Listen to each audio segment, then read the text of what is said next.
This lecture follows the Carolingian era with that of the Romanesque, literally Roman-like, where we find the reemergence of large-scale stone sculpture and architecture for the first time since antiquity.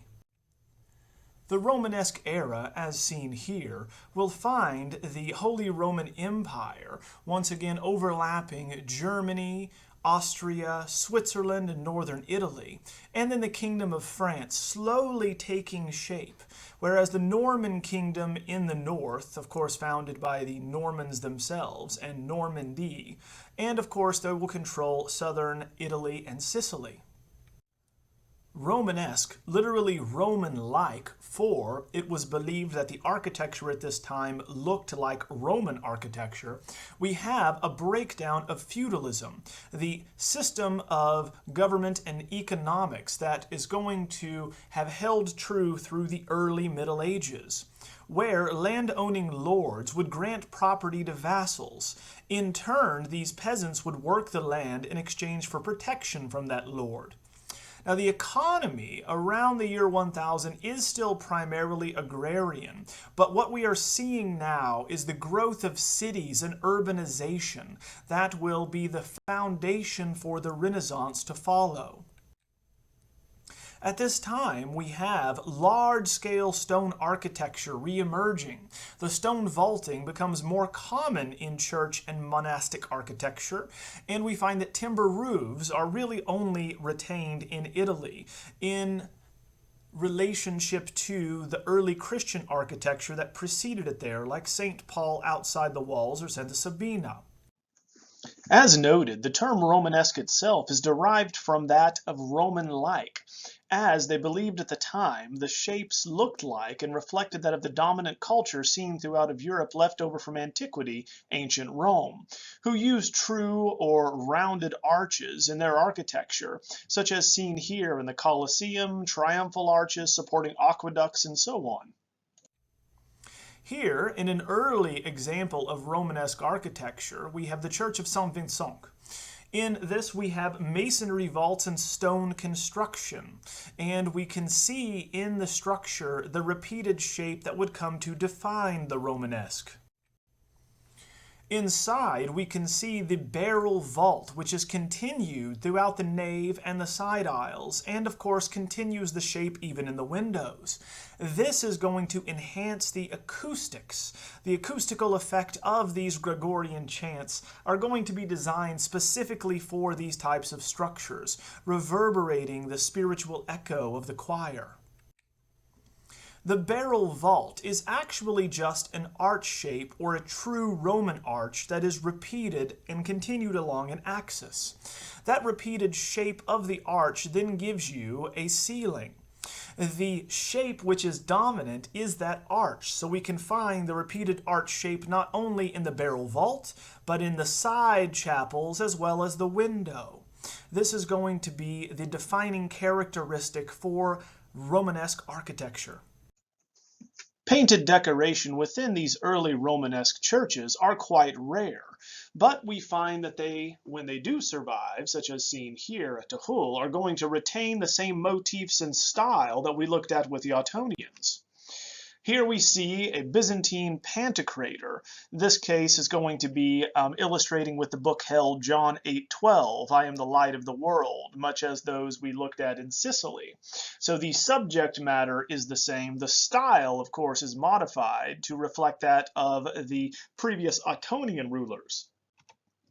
Now, the bands of solid color here also were a holdover from an interesting mix of Muslim and Christian style called Mozarabic that came from Spain, specifically northern Spain in this region, where we have clear bounded outlines and bright colors. A wonderful example of the hybridization and syncretism that occurred at this time between these cultures. At this time, we find that monasticism will spread, especially in the Benedictine monasteries, whereby monks are going to take a vow of poverty, chastity, and are going to seclude themselves from modern life.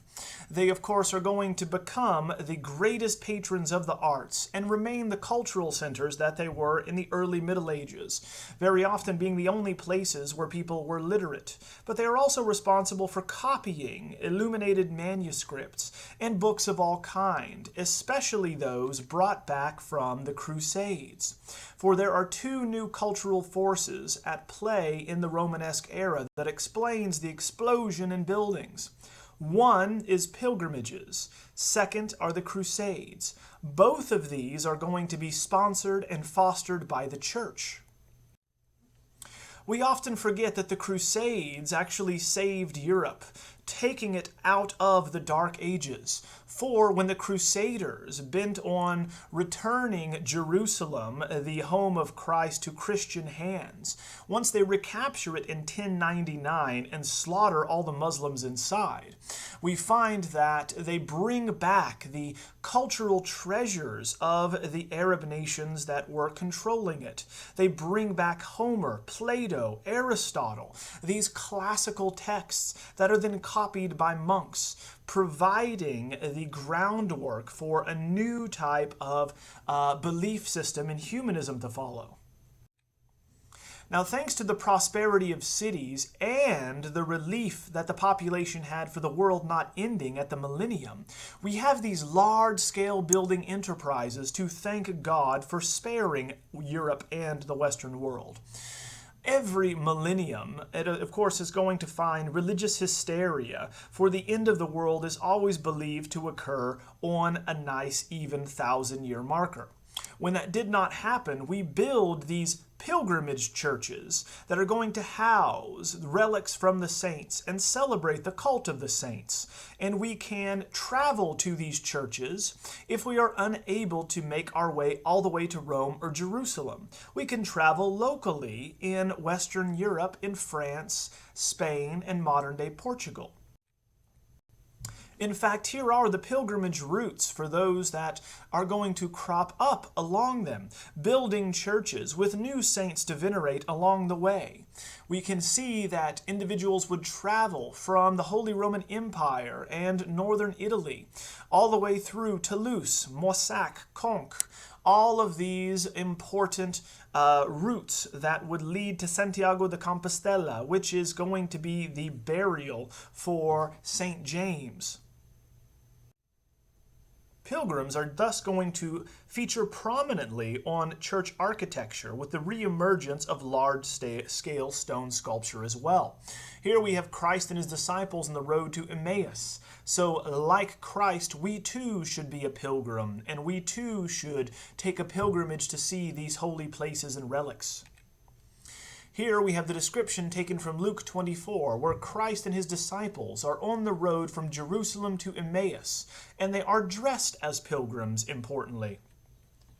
We find the attributes of pilgrims here with the hat, the satchel, and the walking stick, all carried by those who would be on pilgrimage. We can see it here almost like a candy cane-like design in Christ's left hand, as well as the satchel with the shell on it just below.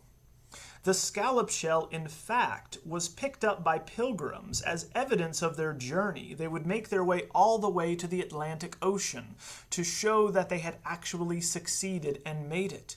This would then be a passport to get shelter on the road. They would show this to any town they came to, and they were expected to receive hospitality and lodgings for the evening. We still find to this day these shells are still sold at the cathedral here at Santiago de Compostela. These pilgrims, as we are emulating Christ, are going to take these main routes, one of four, which eventually lead all the way down to Santiago de Compostela. The destination is going to be the apostle who was sent to the Iberian Peninsula to spread the message of Christ. Here we have the Cathedral of St. James itself, with numerous additions and certainly a much later facade, as you can see here. This is going to be an 18th century or a late Baroque facade, heavily encrusted. Now, the tomb of St. James, the apostle to the Iberian Peninsula, can be found within, and that is the destination of pilgrims, to walk to these vast, faraway cities in order to catch a glimpse of the relics of a saint, to pray to them, to ask for a favor, and then to leave. This leads to a new type of church and a demand for a new type of church, a pilgrimage church.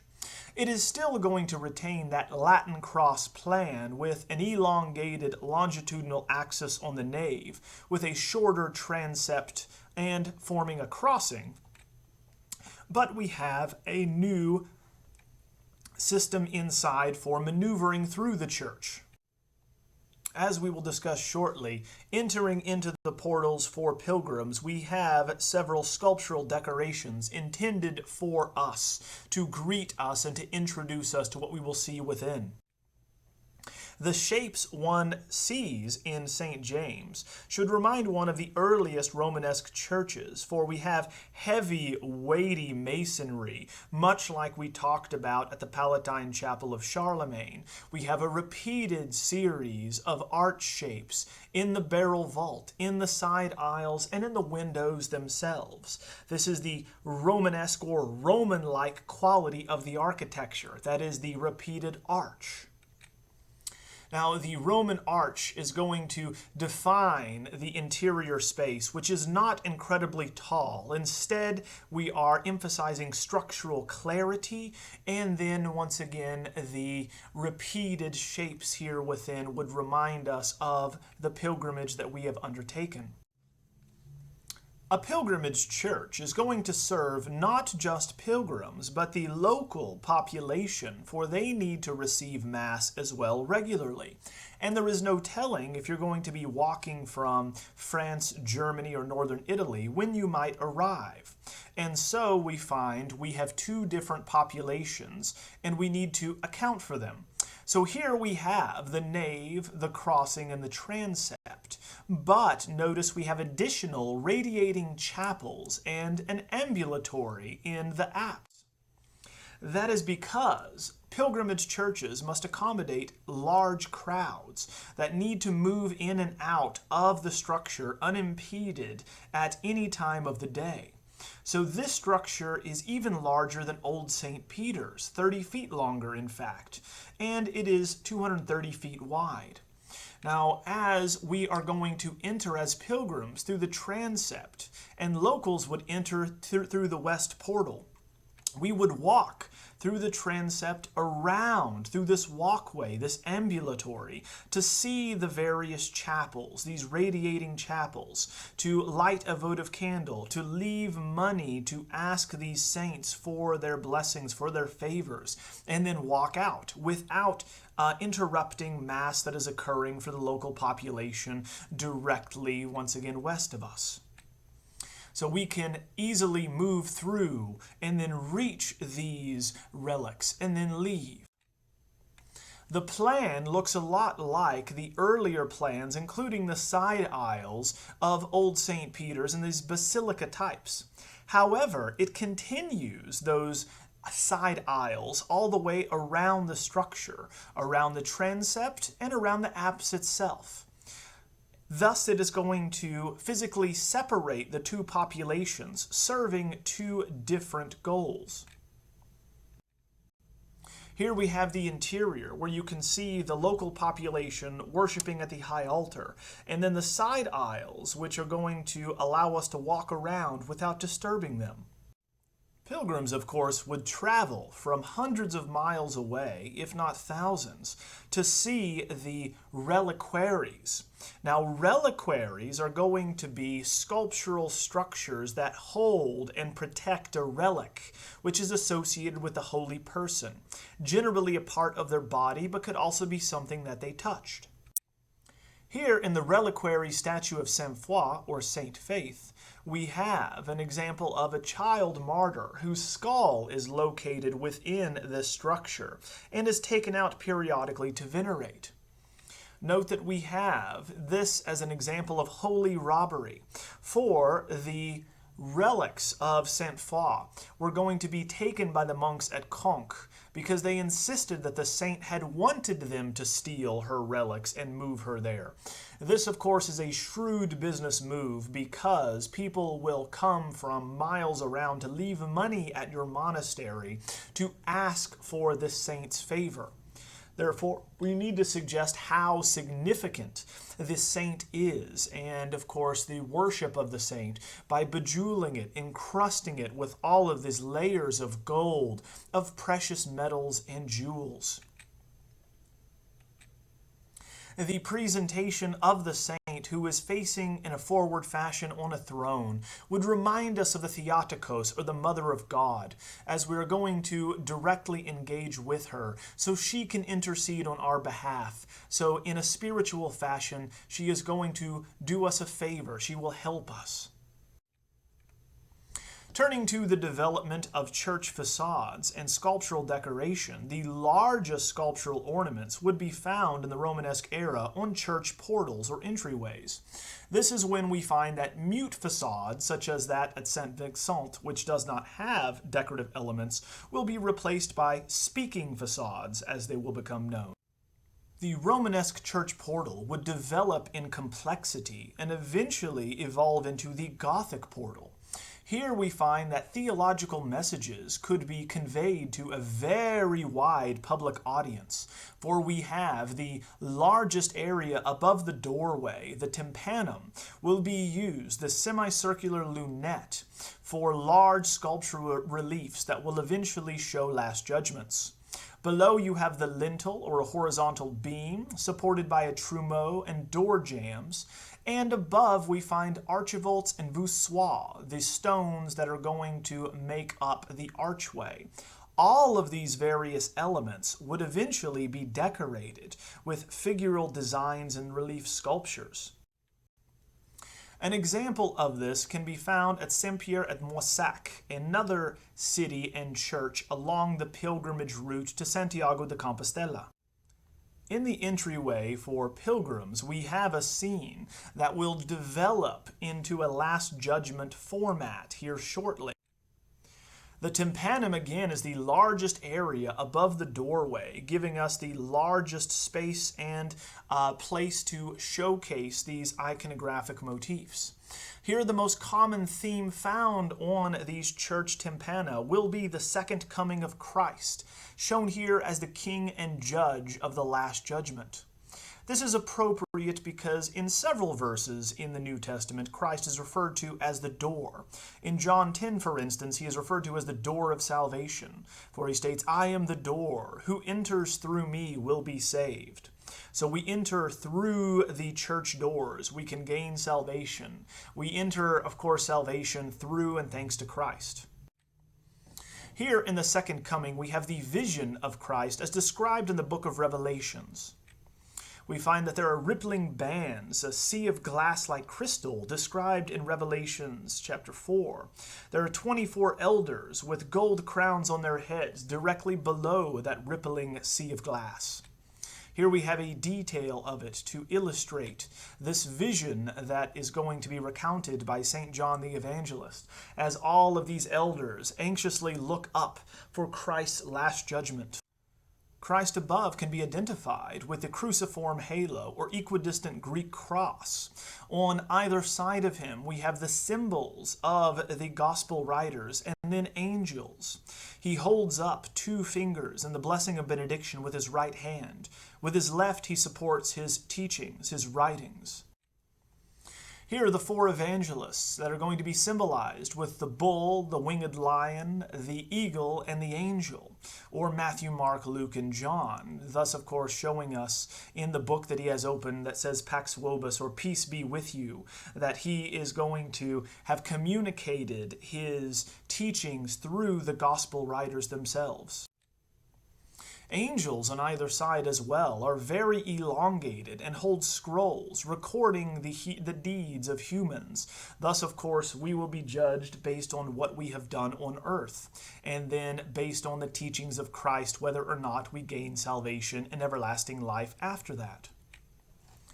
The figures here can be seen on either side with the very long bodies of the angels unfurling these scrolls. Below, we also have the same elongation carried out in Old Testament figures, as we find one is going to be crossing his legs and twisting, supporting the door jamb in between. The position is important because the Old Testament prophets and the Old Testament itself literally support the New Testament above. Hence, we have a typological association between the two. That being, the Old Testament prophesies that there will be a Messiah that will come. Here we have a detail of this Old Testament prophet, possibly Jeremiah or Isaiah. He, of course, holds his own writings unfurled just as the angels do above. 6 lions on the outer face are going to be appropriate here for kings and barons, for if you remember, Richard the Lionhearted is going to be nicknamed as such. They also are going to make great guardian figures, for it was believed that they slept with their eyes open, making them ideal to guard gateways, to keep Satan at bay outside of the church, just as the dragons on the gables of stave churches in Scandinavia keep trolls away. The function is the same as the lamassu and other guardian figures we discussed in the ancient Near East. As an apotropaic device, they ward off evil, guarding diligently against those that would wish to harm us, physically or spiritually. Now, in the next door section, which is a shelter for pilgrims stopping over from Santiago on their way, we find a series of reliefs that are dedicated to the punishment and wages of sin. The 2 most feared sins in the Middle Ages, in fact, are going to be avarice or greed and lust. Here we find that these demons are going to weigh down these greedy men who hold bags of money around their necks, showing us, of course, that if we are greedy, we're going to be plagued by these demonic creatures that are going to hold us down, weighing us down, keeping us away from salvation. Above, we see the wages of that greed as a man is going to be shown here on his deathbed, his soul being ripped from his body by these demons, as another holds a bag of money over the lower part of his body.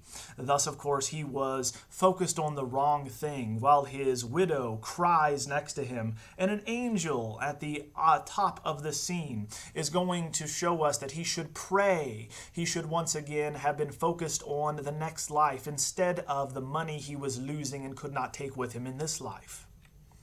This will become, in the later Middle Ages, the Ars Moriendi, or the Art of Dying Well, a series on the secular side of illustrations showing us how we should live the very end of our lives, preparing for death, appropriately praying and being pious. Above the scene, we find that we have an illustration from Luke, as Lazarus and Dives, this greedy rich man, is going to be feasting off here to the right and refuses to give any to the leprous beggar Lazarus. We find that here dogs are going to lick the pus from his sores as he lays dying. The angel then transports his soul, taking it from his mouth, to the lap of Abraham in paradise. Where we left off, we find that pilgrimage churches are going to have decorations dedicated to and directed towards pilgrims, encouraging them to make these very grand treks across Europe or across the world to visit either the birthplace of Christ or the resting place of his apostles. The decorations seen on these new pilgrimage churches are going to be of one of 2 varieties. The most common on church portals represents the Last Judgment or Second Coming of Christ. The other we start to see emerging in the Romanesque era is going to illustrate the torment that individuals will suffer for their sins, specifically one of the 7 deadly sins, the 2 most feared being greed and lust. This is going to be merged in the late Romanesque era and will be the most common type of tympanum decoration, where we find the wages of sin in a last judgment that finally brings together the apocalyptic vision of the saved and the damned at the end of time, as described by St. John the Evangelist in the book of Revelations. The church that first illustrates this, with a named artist included, is going to be Saint-Lazare at Alton, one of these churches built along the pilgrimage route towards Santiago de Compostela. Here at Saint-Lazare, or St. Lazarus, we have these large-scale reliefs on the church portals as in the early Romanesque era, but we do not yet have large-scale stone sculpture in the round that will follow this period. Here on the entrance for the transept leading to the pilgrimage section of the church, we have a massive tympanum with many new innovations, including the bringing together of the two components related to a Last Judgment and new decorations on historiated capitals and the jam figures. Here with Gislibertus, we have a named artist in Latin describing exactly how we should interpret these images and how those coming to visit the church should also have interpreted them. Now, a Last Judgment is going to be the terrifying conclusion to history, where all of mankind will be judged for their actions and sins. Now, the figural type comes from the Ottonians and the Byzantine influence seen from them after Charlemagne, with the very obviously gesticulating figures, elongated proportions, large eyes, and the like. As seen here, Christ is in the center with his hands equally pointing to the sides, inside of his oval mandorla, seated on a throne with a cruciform halo around his head. The various figures to his right and his left are going to make up the saved and the damned, while below him we find that individual souls are going to be climbing out of their graves to be judged, ushered on by angels. The bar, or this relief that separates the dead below from the judged above, is going to be written in Latin, including Gislibertus, which can be seen directly below Christ's right foot, but also Latin inscriptions that divide the two sides, and will, of course, be carried on from this point forward, that the right-hand side of God will be the righteous side, the saved side. The left hand of God, or his left side, is going to be reserved for the damned. Thus we find that in Latin, on Christ's right, where the saved will be, in Latin it states, "Thus shall rise again everyone who does not lead an impious life, and endless light of day shall shine for him." Hence, once again, they will live forever and in bright company of God's countenance. On Christ's left, on the other hand, we have the damned, and a Latin inscription which translates, "May this terror terrify those whom earthly error binds, for the horror of these images here in this manner truly depicts what will be."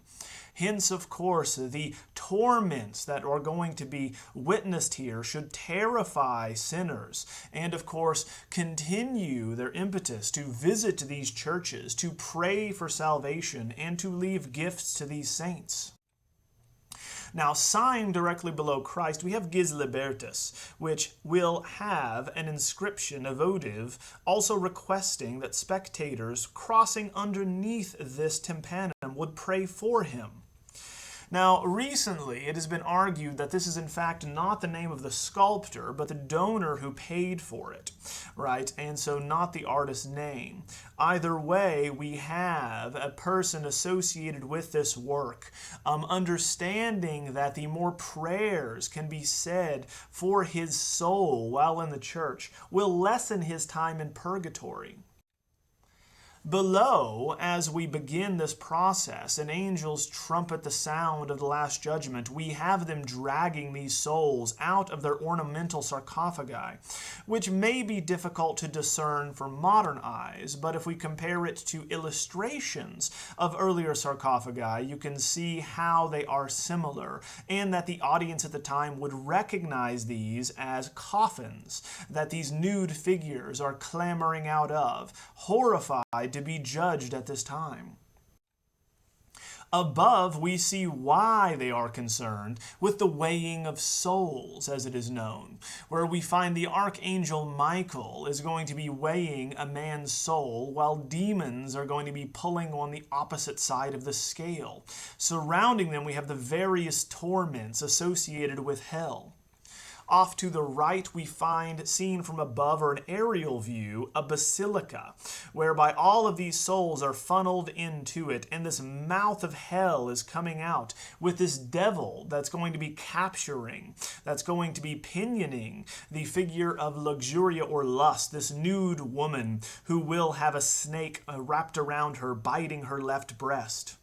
The notion of snakes tormenting individuals in the underworld goes all the way back to the Greeks, who would always show these death-like scenes and creatures with snakes about them, whether that be Hades, Cerberus, or even when Hercules goes to hell. Turning off to the left, we have a very familiar scene for individuals living in the Middle East or Western world since antiquity. The weighing of souls is going to be a time-honored tradition where, in this case, we have God's enforcer, the Archangel Michael, pulling down on this nude man. That's actually going to be his good deeds. The man is actually above, calling out to Christ for help, wearing the pilgrim's hat, showing he is like the individuals crossing underneath this tympanum, while this demon, this scaly demon with ribs exposed and this horrifying image and visage, is going to be pulling down with this little gremlin-like creature, which is the man's sins. Hence, of course, in this instance, we know that his good nature is going to outweigh his evil deeds, and so this man will be saved, much like the anecdotal details of these other figures clamoring and cowering underneath the robes of Archangel Michael. This is going to be very familiar looking back to ancient Egypt, who had an almost identical tradition where you would weigh a man's soul, in their case his heart, against a feather. If, of course, the individual was found wanting or they were sinful, then their soul would be eaten by Amat, right, instead of, in the Christian tradition, fed to the mouth of hell. So this is going to be carrying on a previous tradition adopting these ideas.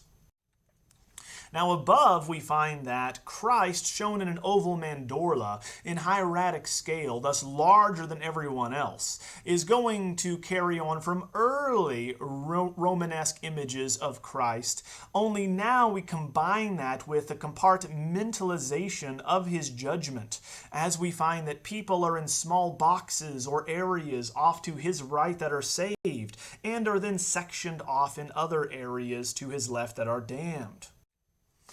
It also states on his oval mandorla or body halo, written in Latin, that I alone dispose of all things and crown the just. Those who follow crime I judge and punish. Hence, Christ is going to be the final judge. And why is he able to? Because he was crucified, because he left a message showing us how to live and how to avoid eternal damnation. Therefore, we have here, for the first time, combined a very important element for Christian iconography that brings together the wages of sin and the promise of salvation, that has a narrative and an iconic image or message presented here, as Christ is forever judging and will forever be there outside of space and time, while we move through this process of good and evil deeds, right, throughout this world as the everyman. Below, we have a new innovation as well, showing us the embodiment of these new types of spiritual agents in historiated capitals. Now, historiated capitals are going to be those which are going to be narrative in their orientation. For the first time in the Romanesque, we find that relief carvings are going to be added to the capitals, where in ancient Greco-Roman architecture you would have had Doric, Ionic, or Corinthian capitals here decorating it. Now stories are taking their place. In this case, we have a flight into Egypt, a very simple part of the early life of Christ, where he's going to be flown into Egypt, taken there by his parents to avoid the massacre of the innocents demanded by Herod to try to stamp out this new individual who's been born. Next to this, we have, as a consequence to the crucifixion, the suicide of Judas. A very traditional image leading up to this time, and one seen in Christian art since the very first crucifixion scene in Gaul. Here, as we discussed with the suicide of Judas and crucifixion, we have Christ who has overcome death, who once again is forever alive, while Judas hangs on a tree. The wages of his sin of turning Christ over to the authorities, betraying him for money, is that he commits suicide. What is interesting, though, about this image in the Romanesque version at Saint-Lazare and that above in the tympanum is that now we actually see the spiritual agents behind what is happening. No longer do we have, again, figures responsible for their own actions. We see now the supernatural forces and drama behind the world, these metaphysical forces of angels and demons that are going to be pushing us one way or the other, fighting on our behalf or against us.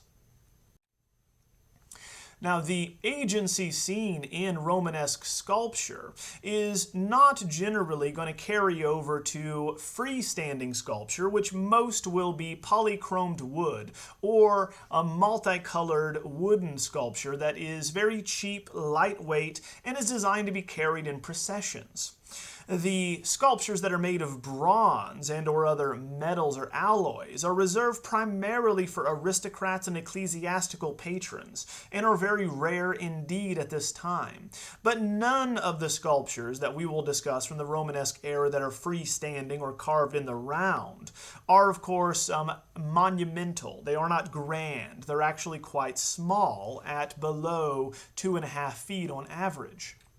The sources for these sculptures are going to be very eclectic, for we must remember that the Romanesque era is a time of travel and pilgrimage, to where we have even individuals in Western Europe crossing from modern-day Germany through France into Spain and Portugal, all the way back up through England, and then those that have enough money all the way down through the Middle East, passing through Byzantine territories, seeing the Levant, the areas controlled by Muslims at this time. So we have sources that are going to cite from the Byzantines they come in contact with, the Italian classical tradition if they're traveling to the holy cities in Rome and the churches in Rome, and then the Carolingian and Ottonian, which are left over from the previous era that ruled over all of Western Europe. Here we have the most common variety of sculpture in this period that can be found in most museums around the world with a Romanesque collection.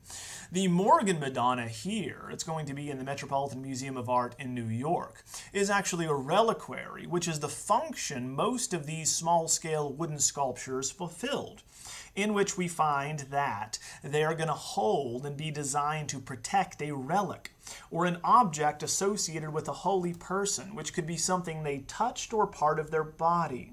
Anything from the Shroud of Turin to a crown or the thorn from the crown of thorns to someone's blood to their bones. Here we can see that it was originally polychromed as well, with the blush seen on the Virgin's cheeks, the brown in her hair, the blue on her mantle. She sits in this instance on the sede sapiente, the throne of wisdom, that lion throne of Solomon, showing that she is wise, and because she is enthroned, she is the Theotokos, the mother of God and queen of heaven. but she also is going to represent the church, for Christ is going to sit on his mother's lap, and he also is going to head the church. Just as temporarily the popes are going to be the vicar of Christ on earth, he will return to reclaim his throne and be the head of the church.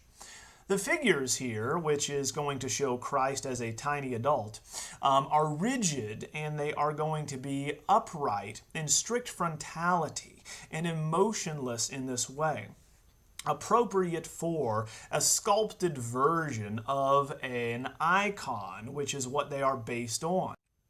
So the freestanding version seen here is going to carry out that iconic tradition, not a narrative one. This is not something that shows a story or that will change in the next scene. For Christ is always going to be the son of Mary. Mary will always represent the Queen of Heaven and will be seated on a throne. So this represents something that is beyond time, that we can always pray to.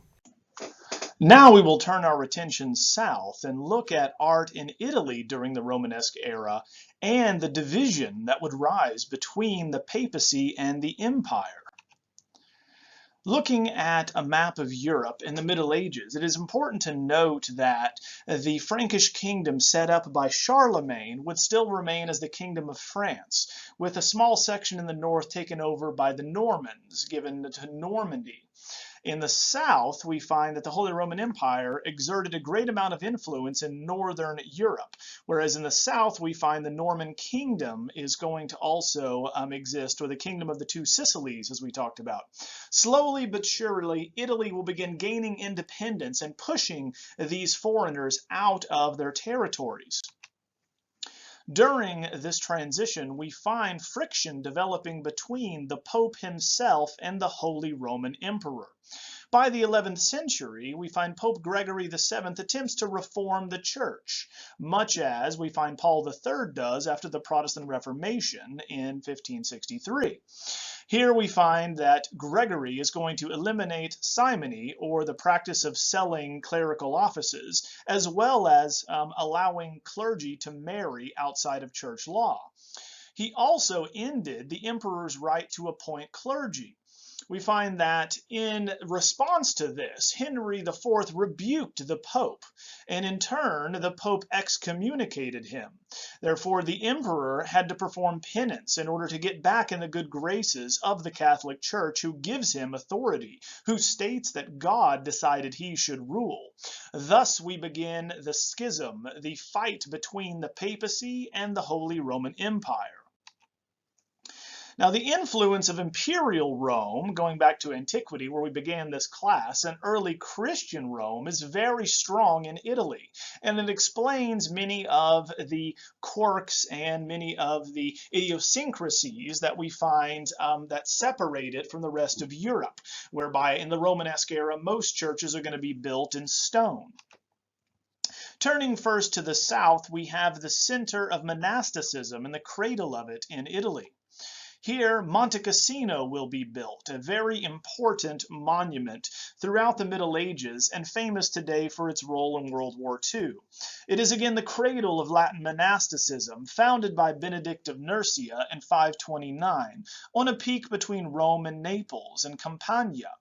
Here we find it will be destroyed by the Lombards and the Muslims in the 9th century, and thus need to be rebuilt in the century afterwards. It was rebuilt on the top of this mountain, hence the name Monte Cassino or Mount Cassino. We have a perfect place for a monastery, removed from the concerns of everyday life, removed from daily city life, perched on the top of this crest. It was there that in the 11th century, the Benedictine order and the abbot Desiderius, who would become Pope Victor III, would rebuild an abbey based on early Christian basilica design. He's shown here holding the church, illustrating the influence of early Christian basilicas on his design. Here we have the rebuilt church of, again, the Benedictine monastery at Monte Cassino on the spot where the original one stood. Here it overlooks the mountains so high up that we see clouds off in the distance. And we can still reimagine the view that monks would have had in this monastery in the 11th century. Unfortunately, in 1944, Germans and Italians were perched on the hilltops between the valleys where Monte Cassino was located. The Allies, most notably led by the Americans, believed that the monastery is where the Nazis were hiding and had the monastery bombed and shelled. This was, of course, argued over and disagreed with in the upper echelons of the military because it was stated they should not bomb anything of historical importance. And this is the one that would come back to haunt them, for the Nazis would use it in propaganda films showing how the Americans were destroying these priceless historical works and structures throughout Europe as they went through trying to push them out. The original monastery, consecrated in 1071, would have been more akin to early Christian churches like Old St. Peter's, Santa Sabina, Santa Maria Maggiore, and others, and built on that monastery plan that we looked at of St. Gall in Switzerland. Now, the entire complex, we should note, looks a lot like that of Old St. Peter's as noted, including the narthex and the atrium out front with a gatehouse included. So if you look at just the church off to the left in the Monte Cassino example and that of Old St. Peter's, you can see the T-shaped Latin cross church with the entryway, this open-aired cloistered area, and then a gatehouse with steps down below. If we look at this Latin cross basilica, it also is going to include both your nave, atrium, narthex, transept, a raised choir, and importantly for Italy, a wooden roof. Italy would retain its association with early Christian churches by still using wood, whereas the rest of Europe would move on to stone masonry. Now, on the interior, we must look back to churches like Santa Maria Maggiore and note that we would have had imported columns and marble from Rome, with an interior decorated and based on earlier models like Santa Maria Maggiore. Craftsmen were imported from Constantinople, along with massive bronze doors. It was a very influential example of monasticism and monastic churches. And here we also see, like painting, a mixture of Byzantine and Latin elements that became known as the Benedictine style. The patron of this Benedictine monastery at Monte Cassino, Desiderius, would be supported, and in fact, Matilda of Canossa came to his rescue. When we find he is made pope, there is an anti-pope that tries to depose him, Victor III. In response, Matilda gives her lands to the church in Lorraine and Bavaria to help him finance a removal of this anti-pope. Matilda had already protected Gregory VII from Henry IV in 1076, after the Pope had removed his right to appoint clergy. As wife of the Duke of Welf of Bavaria, this became a lasting rivalry, leading to the creation of two political factions that survive into the Renaissance in Italy. Therefore, the lords of the House of Welf, which became Guelph in Italian because they did not pronounce the V's, we find would support the papacy. So we have the Guelphs being pro-papacy. On the other hand, the Hohenstaufens of Swabia, with the title of Waiblingen, would be known in Italian as Ghibelline. Therefore, they would support the Holy Roman Emperors. Thus, we have the political faction set up to side either with the Pope in secular and religious affairs or with the Holy Roman Emperor in the north. Now, we find that rival city-states in the north allied with either faction, including Florence, Siena, and Pisa, and even Milan, Verona, and Venice are going to side with one or the other. Here we find in the Romanesque period, leaders in Tuscany and Florence became aligned with the Pope or the Guelphs, whereas in Pisa they align with the Ghibellines. Hence we see different types of art and architecture illustrating this alliance in each area. Now in Florence, which was founded as a military outpost in the 1st century BCE, we have a large building program that's carried out here in the 11th century onward, with the rise of a mercantile class that would lead to an explosion in the Renaissance by the 15th century. Prior to that, we have one of the richest Benedictine abbeys in Tuscany, seen here in the highest spot in Florence in San Miniato al Monte. This is going to be perched on top of the city overlooking it.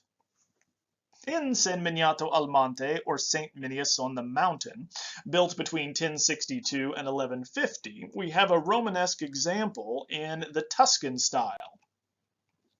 In it, we have the characteristic white faced with green marble, emphasizing the geometric ornamentation and true art shapes from ancient Rome, with Italo-Byzantine mosaics. Here we can see Christ in the standard pantocrator or enthroned visage, holding his right hand in benediction with the cruciform halo, bearded, and holding in his left hand the book. To his right and our left, we have the Virgin Mary in the pride of place. On our right, we see St. Minius, the named saint for this church, who brought Christianity to Florence. Now, in the Tuscan Romanesque version of architecture, geometric shapes were paramount, so we find the dark green bands show the division of the interior in this tripartite division, both vertically and horizontally. As with early Christian basilicas, we have a Benedictine arch shape. In this one, we do not have a transept with an elongated T-bar, but instead a simple rectangular box is the interior division. As with early basilicas, noting the roof, this one is wooden, tying it to the earliest Christian churches, and especially those that were built in the 5th century.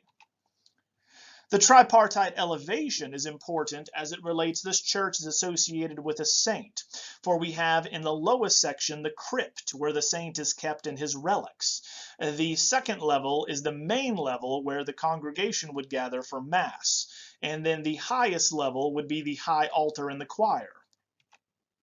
Here we have a view down to the crypt where the sarcophagus with St. Minius's bones are going to be kept. In the final apse, the highest one above the high altar, we have the standard Christ enthroned, surrounded again by the Virgin Mary and San Miniato, or St. Minius.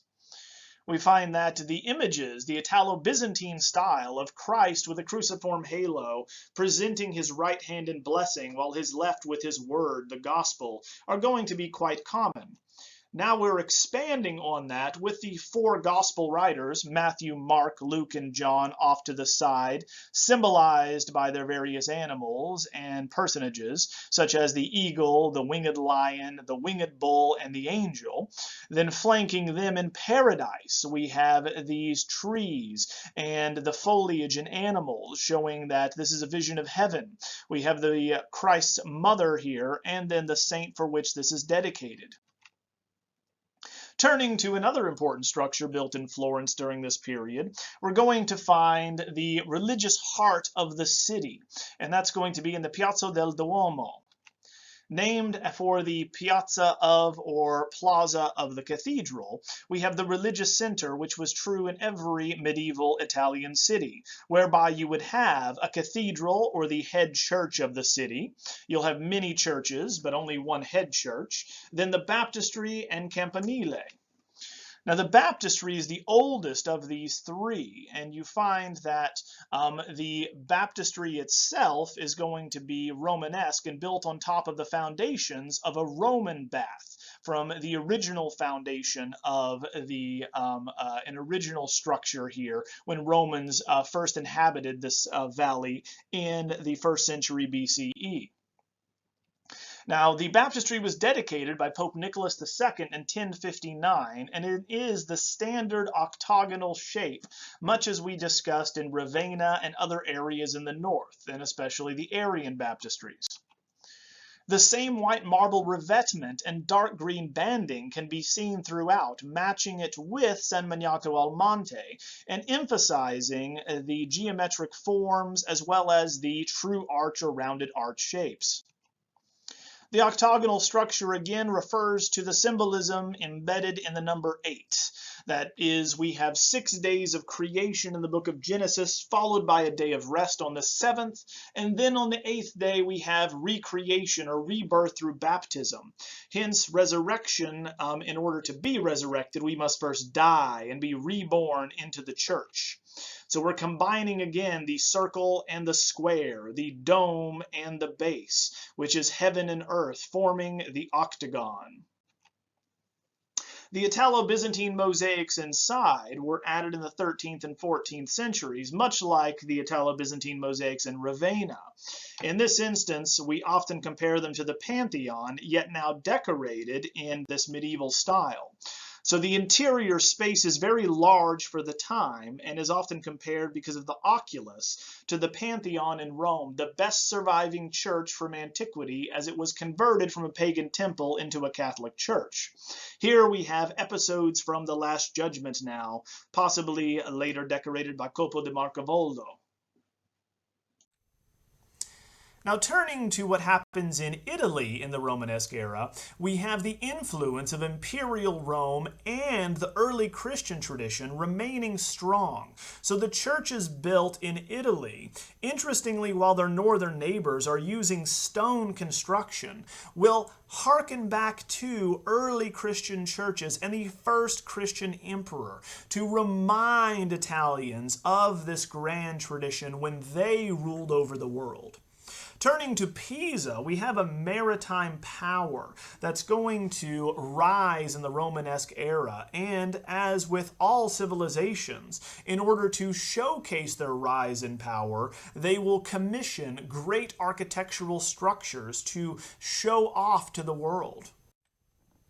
Here in the cathedral complex of Pisa, begun in the Romanesque era and completed in the Gothic, we have a new cathedral, baptistry, campanile, and even a Campo Santo all built. Everything required for a new republic or a new power to showcase that. The Campo Santo, or Holy Field, this rectangular addition behind the baptistry, will be added later in the Gothic period, so we will not discuss it here. However, we will talk about the massive cathedral, which is designed after those in Rome, as well as the campanile, the bell tower, very famous here, known as the Leaning Tower of Pisa, and the baptistry off to the left. All of these built around the same time and with the same design and decorative motifs in mind. Here, designed by Busquetos, we have the cathedral, which does, of course, very self-consciously remind us of Old St. Peter's in its plan. But unlike Old St. Peter's, it's going to retain more of the classicizing decorations you would see in ancient Rome on the facade. For early Christian churches left all of their facades undecorated, plain brick exteriors. Here we have the plan for the structure showing we have an homage to Old St. Peter's with double side aisles on either side, which you do not see in early medieval or Romanesque structures. Even in the pilgrimage churches throughout all of Western Europe, you will have one side aisle that continues into an ambulatory and goes around the transept and apse. The interior space is also going to rival that of Roman basilicas, such as Old St. Peter's, Santa Sabina, St. Paul outside the walls, these early structures built in the 4th and 5th century. Now, we find that it is also reminiscent of them because, unlike other Romanesque structures in the north, it has a wooden ceiling in the nave. You can barely see it here, but a highly decorative wooden one, which is going to be related to these Italian models, not those being made at the same time in the north. The baptistry as well is similarly decorated, unlike anything else in Europe at the time, tying it to ancient Rome. Now, baptistries are going to function as a necessary conduit or a place through which all Christians must pass. Every single citizen of Pisa was baptized here. Their birth dates recorded on the day they were baptized, and generally their names would have been given on that date for the saint's day in which they were born. That then is going to be the best record we have for taxes and census data of what types of individuals and how many children they were having and what the population would have been each year. Now, like the facade, we're adopting these classical colonnades and these decorative elements that we see here that do not look like Christian churches. Instead, they look like ancient Roman models. The same can also be said of the campanile. Bonanno Pisano, otherwise known as Bonanno the Pisan, is going to design the campanile, now more famously known as the Leaning Tower of Pisa, which was the freestanding bell tower, which was designed, unfortunately, and placed on inadequate foundations, which they learned almost immediately when it began to lean. So we find that the decorations on this campanile are also unique in Italy and in the Romanesque era, for they have a series of these columns, these colonnades that are mounted one on top of another, moving up the structure. This, of course, would remind us of the Colosseum, for instance. The Colosseum also had purely decorative columns that were stacked one on top of the other in these four different sections moving up the side or facade of the amphitheater. So this, of course, ties together the imperial tradition that they desire in Italy with the early Christian. Now, the leaning of the Tower of Pisa has been dealt with over the last nearly 1,000 years. So they tried any number of things. The Opera del Duomo, or those in charge of preserving and decorating the church, did. They tried everything from digging down and replacing the dirt. They tried liquid nitrogen here in the last century. They tried freezing it. They tried giant jacks to lift it up. But all failed. Now we find the Leaning Tower is held up like many structures in Italy and around the ancient Mediterranean with steel tendons and these tension rods that pull it back into place. Otherwise, it would continue to lean on the sandy soil that is soaked from the nearby sea until it completely fell over. Attached to the cathedral complex is also the Campo Santo, so called because it is the sacred field with earth brought in for a cemetery from the Holy Land in Jerusalem. It is going to be designed as an open-air cloister next to the cathedral. Inside, we can see the dirt, the earth that would be brought back with sarcophagi around the four sections of this Campo Santo, this holy field. The exterior, of course, is walled up so that you cannot see the interior, closing it out, much like you would have with a monastery with monks under clausura. On the interior, the walls are still lined with early Christian and ancient Roman sarcophagi that were repurposed for the Christian audience. The ceiling as well, much like that in the cathedral and at San Miniato al Monte, is made of wood with these wooden rafters. Each one of the sarcophagi are going to be taken directly from ancient Rome and merely modified for their new Christian inhabitants after removing the pagan occupants. Now, the agency seen in Romanesque sculpture is not generally going to carry over to freestanding sculpture, which most will be polychromed wood or a multicolored wooden sculpture that is very cheap, lightweight, and is designed to be carried in processions. The sculptures that are made of bronze and or other metals or alloys are reserved primarily for aristocrats and ecclesiastical patrons, and are very rare indeed at this time. But none of the sculptures that we will discuss from the Romanesque era that are freestanding or carved in the round are, of course, monumental. They are not grand. They're actually quite small at below 2.5 feet on average. The sources for these sculptures are going to be very eclectic, for we must remember that the Romanesque era is a time of travel and pilgrimage, to where we have even individuals in Western Europe crossing from modern-day Germany through France into Spain and Portugal, all the way back up through England, and then those that have enough money all the way down through the Middle East, passing through Byzantine territories, seeing the Levant, the areas controlled by Muslims at this time. So we have sources that are going to cite from the Byzantines they come in contact with, the Italian classical tradition if they're traveling to the holy cities in Rome and the churches in Rome, and then the Carolingian and Ottonian, which are left over from the previous era that ruled over all of Western Europe. Another very expensive commission, again for an ecclesiastical patron, can be seen here in the baptismal font produced by Renier of Huy for the Bishop of Liège, Hellenius. Here, commissioned in 1107 and produced until 1118, we're going to have a baptismal font which is no more than 2 feet tall, so not designed for full submission underwater, but instead sprinkling of water on infants and others to be baptized.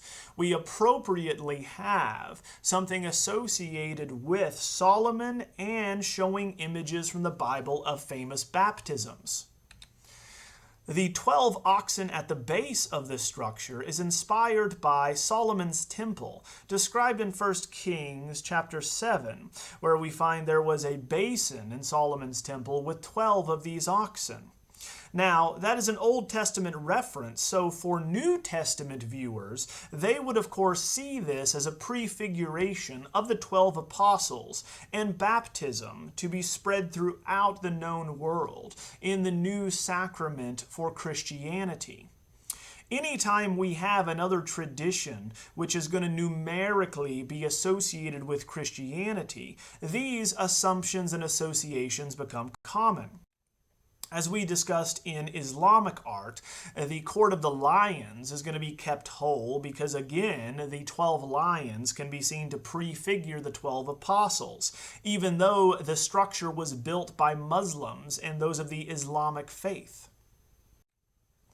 On the baptismal font itself, we have images of the baptism of Christ, of St. Peter baptizing Cornelius, and St. John the Evangelist baptizing the philosopher Crato. In this artist who created it, Renier, we know that he studied bodies that were nude here to understand the foreshortened angles and various positions he places them in. There is a necessary understanding of anatomy and a rebirth, if you will, of an interest in anatomy that we find here. The scenes themselves are separated by trees, which can be seen to the back of, once again, Peter here baptizing to the left. And so each one of these sections where we find God's hand is coming down to grant power to this individual baptizing, thus consecrating this event. Now, the figures are all carefully differentiated in various poses, walking and foreshortened in different ways. But we have a defined setting. We know where they are. If it's exterior, we have them set with trees. There is a uniform ground line connecting them, a type of rational approach here to be seen.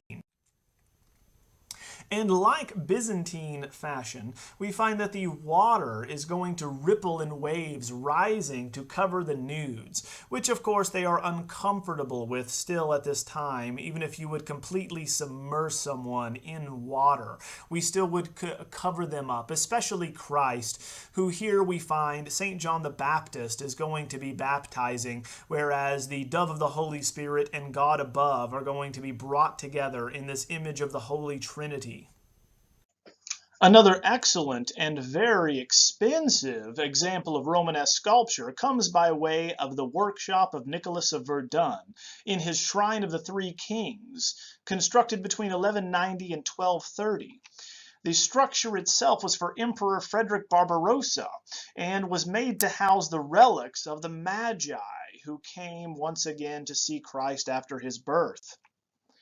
As we can see here, the reliquary that is built to house the relics of the Magi is designed to look like an early Christian basilica, with the two-story design of the clear stories above and surrounded with high relief sculpture. On both ends, we can see scenes from the life of Christ, all the way up to his crucifixion. And then, of course, the adoration and coronation above after his resurrection. Details are going to show the lavish work done by these craftsmen in this workshop that includes silver, bronze, filigree, enamels, and inset gems. The figures are in repoussé in this high relief, whereby we have this flattened form of metal that is pounded and pushed forward, thus sculpting in reverse, leaning outward, in this case the prophet Joachim, or the father of the Virgin Mary, who's going to be looking out, twisting, foretelling a much later style in the Renaissance. So Nicholas of Verdun is a very important metalworker who in this case combines the Byzantine drapery style with the classical figural style as we saw in Renier a moment ago. As with the style here that is more Italo-Byzantine, we can see the revival of these classical subjects and influence from the bulky, heavy, weighty anatomical studies that begin again here in the Romanesque era. Thus, we can state definitively that in the imperial areas where East and West come together, classicism, that is looking at art from classical antiquity, is very strong, especially in Italy.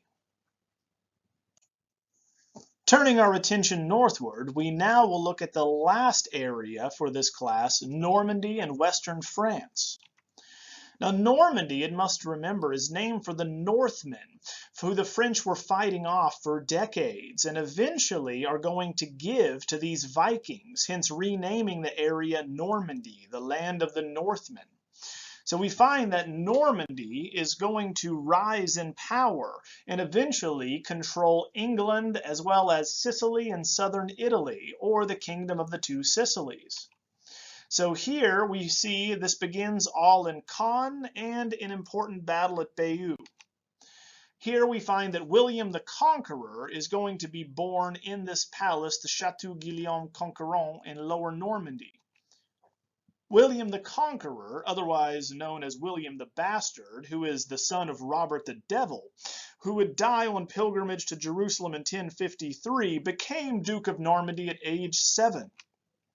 He was educated by the clergy, a champion of the church as such. He would build 2 monastic communities in Caen, one being his favorite residence.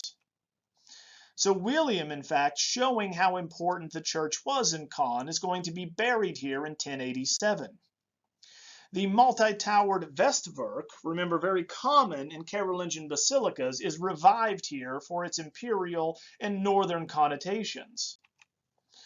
Comparing the Westwerk at the Church of Corvey with the West Facade at Saint Etienne or Saint Stephen here at Caen, we can see how it derives from its Carolingian predecessor, with 2 towers and a flat, heavy, strong, and austere front, emphasizing the fortress-like quality with blocky walls and bold clarity of geometric design, completely lacking in the sculptural decoration that we saw earlier in the century in France, in these areas where the tympana are going to be decorated.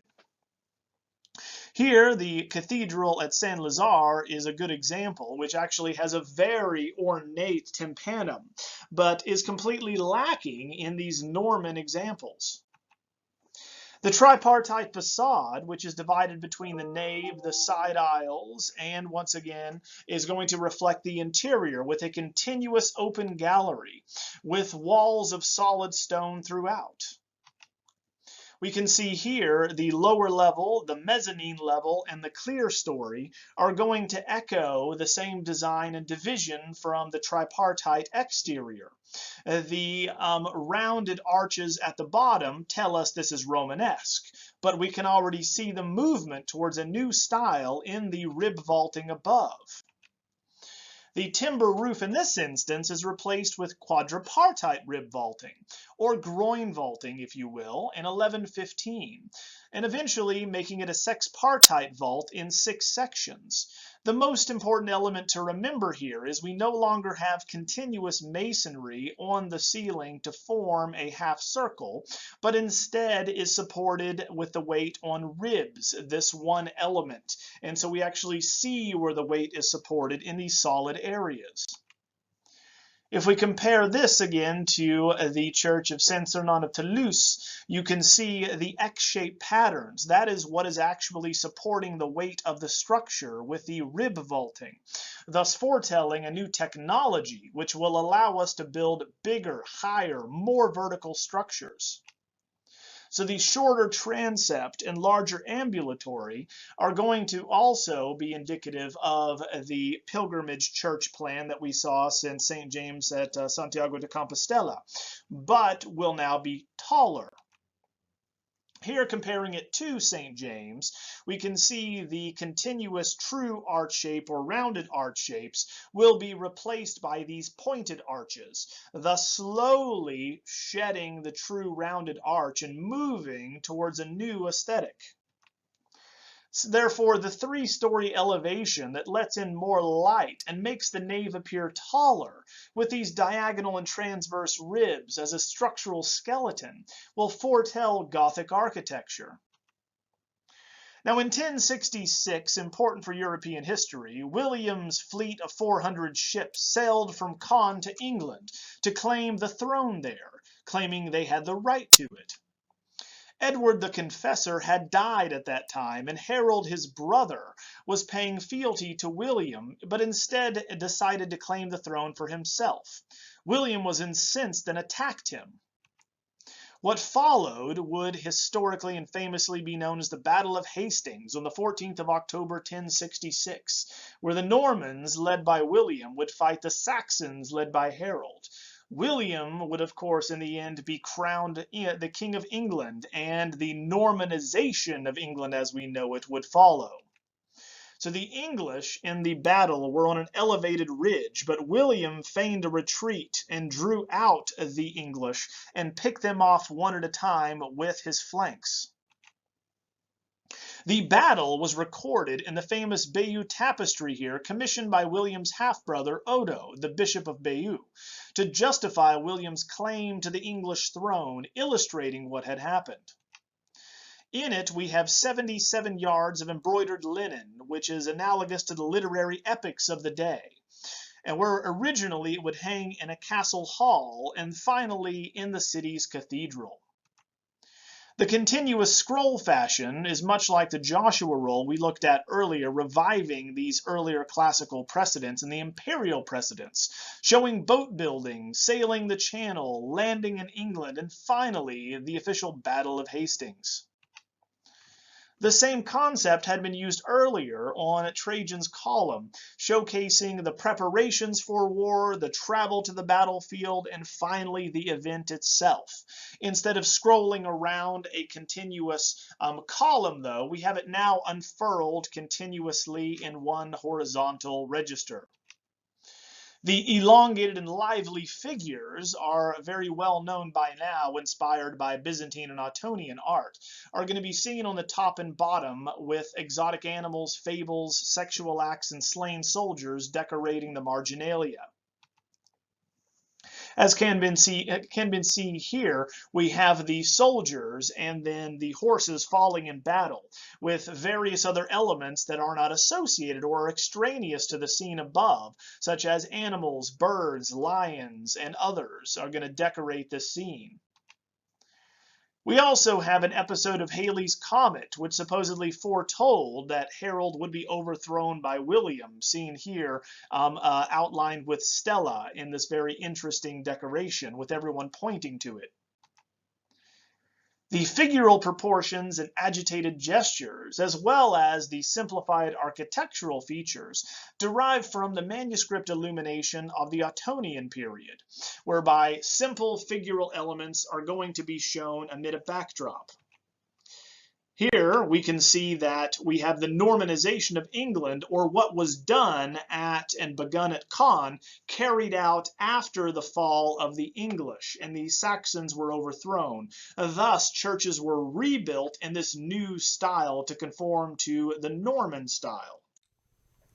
Part of that restructuring and redecoration takes place at Durham Cathedral.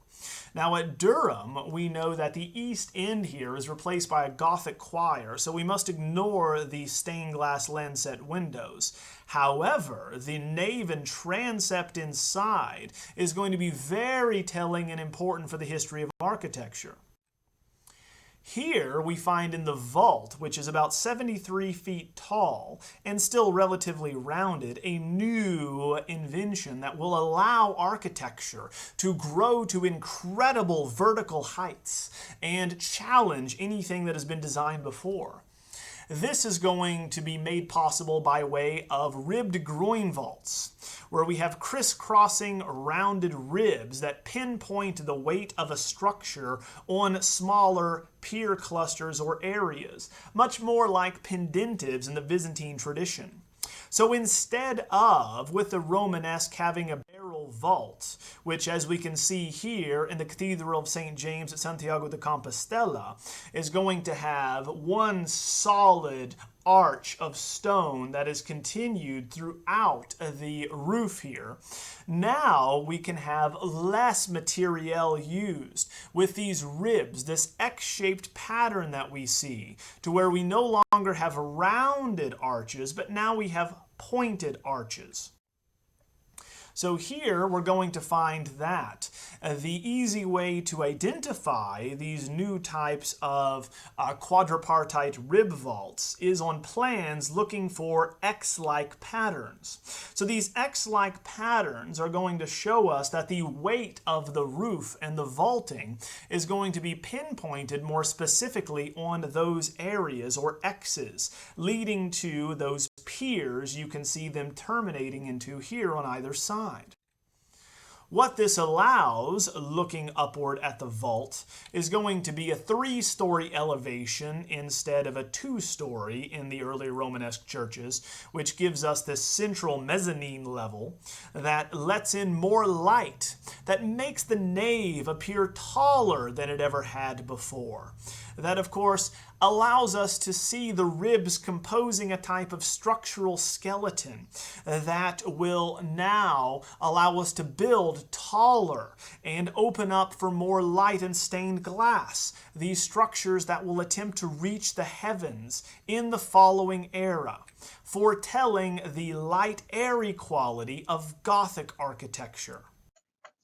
Finally, let us turn to the west of France and secular art, to Poitiers, the capital of Poitou, the royal residence of Duke William IX of Aquitaine. Here we have the initiator of the chivalric romances and epic poems, the chansons de geste, or the songs of heroic deeds. Here, William's granddaughter, Eleanor of Aquitaine, who married Louis VII and divorced him in 1152, and then married Henry II, Lord of Anjou. Their son, importantly, would be Richard the Lionheart, who famously participated in the Third Crusade.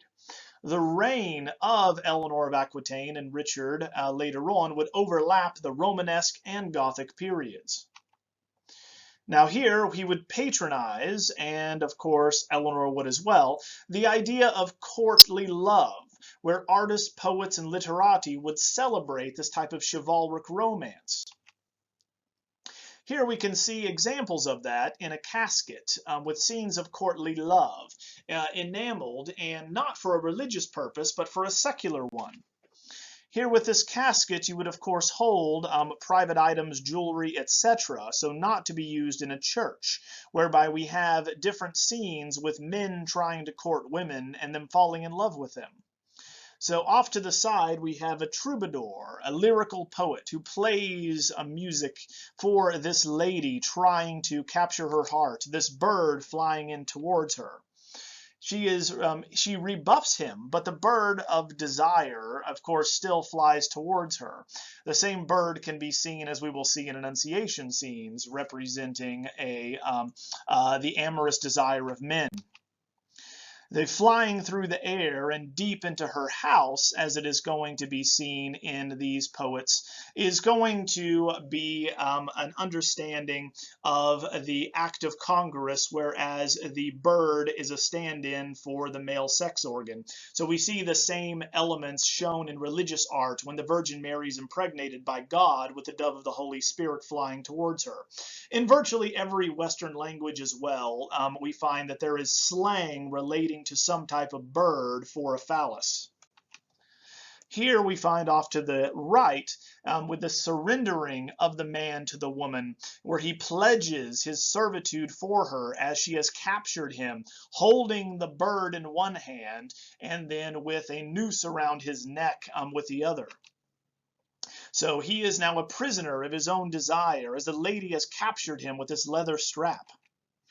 Off to the side, the green of the figures in the frame also represent sexual receptivity. So at first, the man is the one who is sexually amorous and advancing on the woman. Then the woman finally has been coerced and has fallen in love with the man, but is now going to be in green. The falcon, who is shown here, is related to the aristocratic hunt. It reinforces the idea that she is in control of this courtship ritual. She decides when to relinquish said control. Now, the importance here is that we have the primacy of male passions and erotic longings. Her desires at this time cannot be primary. They cannot be the most important thing. They are always secondary to male desire. So therefore, in this casket, we have a wonderful secular example of the style that we would see at the same time in manuscript illumination and in church decoration, now carried out for the secular patron. The sword and the key guards the contents of the lady's chastity and belongings. So you notice that a man with a sword is holding a very large key right next to the key opening, which of course is going to be a double entendre in this way, representing two different things. You cannot access her belongings, just like you cannot access her. Another decorative style can be seen at Saint-Savin-sur-Gartempe, near this area at Poitiers. At this church, we're going to have the Abbey Church at Poitou, whereby we have some of the best surviving decorations of this region and this period of the Romanesque period in France. Inside, we have ceiling painting, which is quite rare in a hall church. Now, a hall church is going to have the side aisles raised above the level of the nave and the vaults. Thus, we have a tunnel vault that rests directly on the nave arcade, instead of, as the example of Saint-Étienne, a multi-leveled or multi-story design, leaving one solid area that can be decorated. Here in the Abbey Church of Saint-Savin-sur-Gartempe at Poitou, we're going to find that the barrel-vaulted ceiling is painted, and we find that the painters would have followed closely behind the masons, thus observing how they were building the structure. This is known because they include anecdotal details from the masons' practices. This can be seen, for instance, in the Tower of Babel, the Old Testament story, which is going to explain in an ideological fashion the emergence of the polyglot or multiple languages. For in Genesis 11, God, here represented as Christ to the left, just like in the doors of St. Michael's at Hildesheim we discussed, is going to punish the building of the tower. For the peoples are trying to make their way to heaven. God finds this to be blasphemous and boastful, so he confuses their tongue, so they are unable to communicate on how to build any longer. The figures, you'll note, are still going to be using the traditional gestural language that we talked about earlier, as Christ with the cruciform halo turns his back on the figures, rebuking them, again with his left hand. They, in turn, elongated but very clear, are going to be building the structure that we are standing in. So we can see the barrel vault, and we can see how they are laying the dressed brick and stone. Now we find that the Tower of Babel was actually going to be one of these ziggurats we discussed from the ancient Near East. And of course we find the Hebrews, rightfully so, interpreted them as stairways to heaven, or as the locals trying to build their way to the heavens to see the gods. For that's what they were temples or waiting rooms for the gods. This was presumptuous to the Hebrews, and so this is going to inspire their story of the Tower of Babel.